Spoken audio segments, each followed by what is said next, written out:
നമസ്കാരം. സോഡിയാക് മീഡിയയിലേക്ക് എല്ലാ പ്രേക്ഷകർക്കും സ്വാഗതം. 2026 മെയ് മാസത്തെ പൂരാടം നക്ഷത്രക്കാരുടെ നക്ഷത്രഫലം എന്താണ് എന്ന് പരിശോധിച്ച് നോക്കാം. പൂരാടം നക്ഷത്രം ധനിക്കൂറാണ്.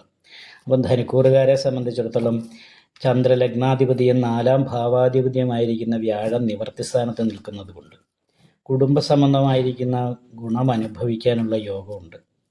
സ്വയം മുന്നിട്ടിറങ്ങി ചെയ്യുന്ന കാര്യങ്ങളൊക്കെ വിജയിക്കാൻ യോഗമുള്ള സമയമാണ്.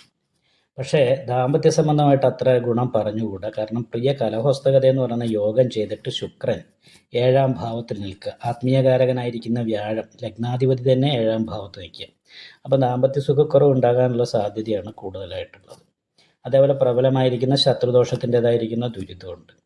കാരണം 9-ാം ഭാവം ഭാഗ്യാധിപതി ശത്രുസ്ഥാനത്തേക്ക് പോയി ബാധകാധിപതിയോട് യോഗം ചെയ്തിട്ട്, അപ്പോൾ ശത്രുദോഷം കൊണ്ട് ഭാഗ്യക്കുറവ് പോലുള്ള കാര്യങ്ങൾ ഉണ്ടാകാനുള്ള യോഗമാണ്. പ്രത്യേകിച്ചും ഭാഗ്യസ്ഥാനത്ത് ക്ഷുദ്രകാരകനായിരിക്കുന്ന കേതു നിൽക്കുന്ന കാരണം ഭാഗ്യക്കുറവ് ഉണ്ടാകുക, പിതൃസ്ഥാനീയരായിരിക്കുന്ന വ്യക്തികളുടെ അപ്രീതി പോലെയുള്ള പ്രശ്നങ്ങൾ ഉണ്ടാകുക, അതല്ലേ അവർക്ക് ശാരീരികമായിട്ടുള്ള എന്തെങ്കിലും അസ്വസ്ഥതകൾ കൊണ്ട് ഉള്ള മാനസികമായിട്ടുള്ള വിഷമം, സാമ്പത്തിക നഷ്ടം, ഇങ്ങനെയുള്ള കാര്യങ്ങൾക്ക് യോഗമുള്ള സമയമാണ്.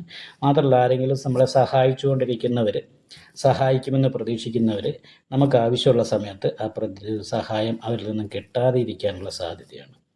തറവാട് സ്വത്ത് സംബന്ധമായിട്ടുള്ള കുറച്ച് പ്രതിസന്ധികളൊക്കെ ഉണ്ടാകാൻ സാധ്യതയുണ്ട്. കുടുംബക്ഷേത്ര സംബന്ധമായിട്ട് അത്ര അനുകൂലമായിരിക്കുന്ന ഗുണഫലം ഈ സമയത്ത് പറഞ്ഞുകൂടാ. മൊത്തത്തിൽ ദൈവാധീനം ഉണ്ടെന്നല്ലാതെ കണ്ട് ബാക്കിയൊരു കാര്യം അത്ര അനുകൂലമായിട്ട് പറഞ്ഞുകൂടാ. ഇപ്പോഴും മാനസികമായിട്ട് കുറച്ച് ടെൻഷനും കാര്യങ്ങളൊക്കെ ഉണ്ടാകും. പിന്നെ കുറച്ച് തീരുമാനങ്ങൾ എടുക്കുന്ന ഒരു സമയമാണ്. അപ്പോൾ എടുക്കുന്ന തീരുമാനങ്ങൾ ദോഷമായിട്ട് ഇല്ല എന്ന് ഉറപ്പ് വരുത്താനും കൂടി ശ്രദ്ധിക്കേണ്ടതാണ്. കർമാധിപതിയായിരിക്കുന്ന ബുധൻ 6-ാം ഭാവത്തിൽ ബാധകാധിപതിയായിട്ടാണ് നിൽക്കുന്നത്. അപ്പോൾ നല്ല ഉദ്ദേശത്തോടുകൂടി പറയുന്ന കാര്യങ്ങളും നല്ല ഉദ്ദേശത്തോടുകൂടി ചെയ്യുന്ന പ്രവൃത്തിയും അവനവന് തന്നെ ദോഷമായിട്ട് വരാൻ സാധ്യതയുണ്ട്. അപ്പോൾ എപ്പോഴും മാനസികമായിട്ടുള്ള ടെൻഷൻ, പിരിമുറുക്കം ഇങ്ങനെ ഇരിക്കുന്നത് കാരണം കൊണ്ട് വേണ്ട രീതിയിൽ നല്ല ആലോചിച്ച് കാര്യങ്ങൾ എടുക്കാതെ വികാരം കൊണ്ട് ആണ് തീരുമാനം എടുക്കുക, മനസ്സുകൊണ്ട് ചിന്തിച്ചല്ല എന്ന് പറയുന്നൊരു സമയമാണ്. അപ്പോൾ അങ്ങനെയുള്ള ദോഷങ്ങൾ വളരെ ശ്രദ്ധിച്ച് അങ്ങനെയുള്ള ദോഷങ്ങളൊന്നും വരാതെ ഇരിക്കാൻ ഈ മാസം പ്രത്യേകം ശ്രദ്ധിക്കുക.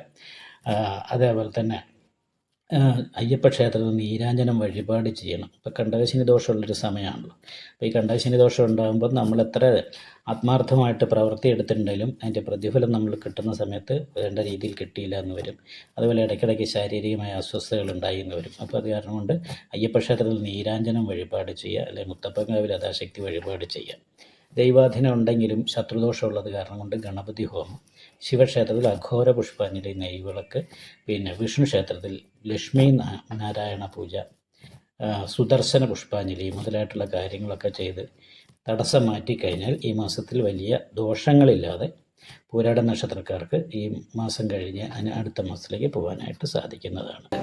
നിങ്ങൾക്ക് ഈ വീഡിയോ ഇഷ്ടപ്പെട്ടാൽ ലൈക്ക് ചെയ്യുക, നിങ്ങളുടെ അഭിപ്രായങ്ങൾ കമൻറ്റ് ചെയ്യാം. ജ്യോതിഷവുമായി ബന്ധപ്പെട്ട കൂടുതൽ കാര്യങ്ങൾ അറിയാൻ ഈ ചാനൽ സബ്സ്ക്രൈബ് ചെയ്യുക. ഞങ്ങളുടെ ഓൺലൈൻ കൺസൾട്ടൻസി നമ്പർ താഴെ ഡിസ്ക്രിപ്ഷൻ ബോക്സിൽ കൊടുത്തിട്ടുണ്ട്. ആവശ്യമുള്ളവർക്ക് കോൺടാക്റ്റ് ചെയ്യാവുന്നതാണ്.